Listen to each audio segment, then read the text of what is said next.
আমাদের বয়স বাড়ছে নীলাঞ্জনা। ক্রমশ আমরা দিন আর রাতের পার্থক্য ভুলে যাচ্ছি।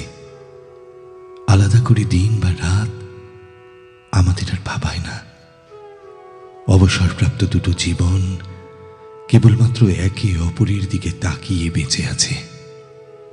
আর একটু একসাথে থাকব, আর একটু গল্প করব, আর কয়েকটা রাত জেগে কাটাবো।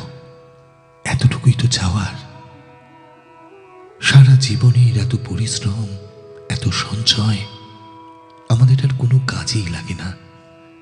বিছানা লাগোয়া যেই ছোট্ট বেড টেবিলটা রাখা থাকে, তার এক কোণা থেকে উঁকি দিচ্ছে ওষুধের পাতা, প্রেশারের ওষুধ। কিছুদিন আগে অবধি দুজনের ওষুধটাও এক ছিল, এখন বদল হয়েছে। দামের তফাৎ, কাজের পদ্ধতিরও তফাৎ। ওষুধ বদলে যাওয়া হয়তো খুব স্বাভাবিক নীলাঞ্জনা, কিন্তু জীবন, মন, এরাও তো বদলে যাচ্ছে দিনের পর দিন। যৌবনে ঠিক যেমন ভাবধারা ছিল, আজ তো একেবারেই উল্টো। নিজের জামার সাথে ভেতরের মানুষটা মেলে না। এদিক ওদিক থেকে চামড়া ঝুলে পড়ছে, চোখের পাতা, ভ্রুতেও দু একটা চুলে পাক ধরেছে। বয়স বাড়ছে নীলাঞ্জনা, অনেক অনেক বয়স বাড়ছে। আমরা বৃদ্ধ হয়ে পড়ছি, অকর্মণ্য হয়ে পড়ছি।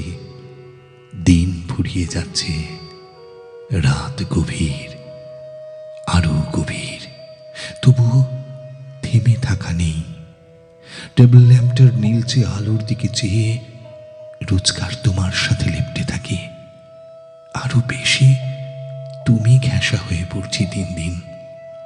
লোকে বলে আধিক্যেতা, কিন্তু কিন্তু আমি তো জানি নীলাঞ্জনা, এ আর কিছুই নয়, শুধু আর একটু থেকে যাওয়ার কাতর আরতি।